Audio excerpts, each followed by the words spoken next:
शरद पूर्णिमा व्रत, पूजन विधि व व्रत कथा।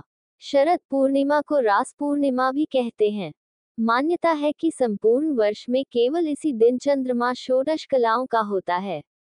इस दिन कार्तिक स्नान करके श्री कृष्ण को पति रूप में प्राप्त करने की कामना की जाती है।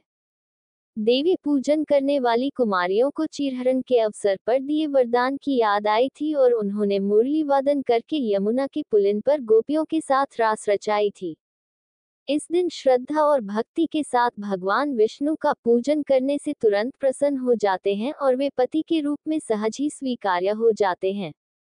आश्विन मास शुक्ल पक्ष की पूर्णिमा के दिन प्रातःकाल आराध्य देव विष्णु को सुंदर वस्त्राभूषणों से सुशोभित करके आसन, अर्घ्य, स्नान, वस्त्र, गंध, अक्षत, पुष्प, धूप, दीप, नैवेद्य, तांबूल, सुपारी, दक्षिणा आदि से पूजन करना चाहिए।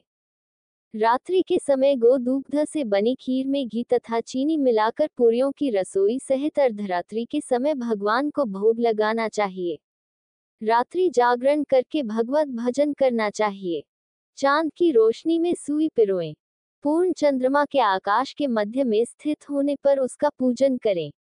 खीर से भरी थाली रात को खुली चांदनी में रहने दें। दूसरे दिन उसका सबको प्रसाद दें तथा स्वयं खाएं। पूर्णिमा का व्रत करके कहानी सुननी चाहिए। कथा सुनते समय एक लोटे में जल, गिलास में जल, दोनों में रोली तथा चावल रखें। कलश की वंदना करके दक्षिणा चढ़ाएं, टीका काढ़ें।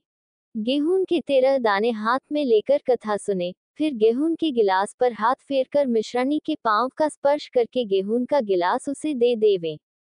लोटे के जल को रात में चंद्रमा को अर्घ्य दें। विवाह होने के बाद पूर्णमासी के व्रत का नियम शरद पूर्णिमा से ही लेना चाहिए। कार्तिक का व्रत भी शरद पूर्णिमा से ही आरंभ करना चाहिए। एक साहूकार की 2 पुत्रियां थीं। दोनों पूर्णमासी का व्रत करती थीं। बड़ी बहन तो पूर्ण व्रत करती, पर छोटी अधूरा छोड़ देती थी। छोटी बहन के जो भी संतान होते वे सब जन्म लेते ही मर जाते थे, पर बड़ी बहन की सारी संतानें जीवित रहते। एक दिन छोटी बहन ने बड़े बड़े पंडितों को बुलाकर अपना दुख निवेदित किया तथा कारण पूछा। पंडितों ने बताया कि तुम शरद पूर्णिमा का अधूरा व्रत करती हो, इसलिए तुम्हारी संतानों की अकाल मृत्यु हो जाती है। शरद पूर्णिमा का विधिपूर्वक पूर्ण व्रत करने से तुम्हारी संतानें जीवित रहा करेगी। उसने वैसा ही किया। उसका एक लड़का हुआ और वह शीघ्र ही मर गया। उसने उस लड़के को पीढ़े में सुलाकर कपड़ा ढक दिया। बड़ी बहन को बुलाया और बैठने के लिए वही पीढ़ा दे दिया। बड़ी बहन के बैठने से ज्यों ही उसका घाघरा बच्चे से छुआ, वह रोने लगा।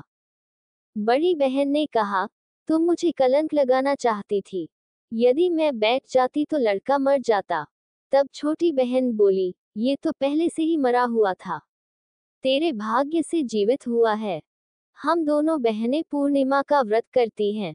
तू पूरा करती है और मैं अधूरा, जिसके दोष से मेरी संतानें मर जाती हैं। इसलिए तेरे ही पुण्य से यह बालक जीवित हुआ है। उसके बाद उसने नगर भर में पूर्णिमा का पूरा व्रत करने का ढिंढोरा पिटवा दिया। उस दिन से शरद पूर्णिमा का प्रचार प्रसार पूरे संसार में हुआ और आज भी लोग बड़े ही श्रद्धा एवं भक्ति के साथ इस व्रत को करते आ रहे हैं।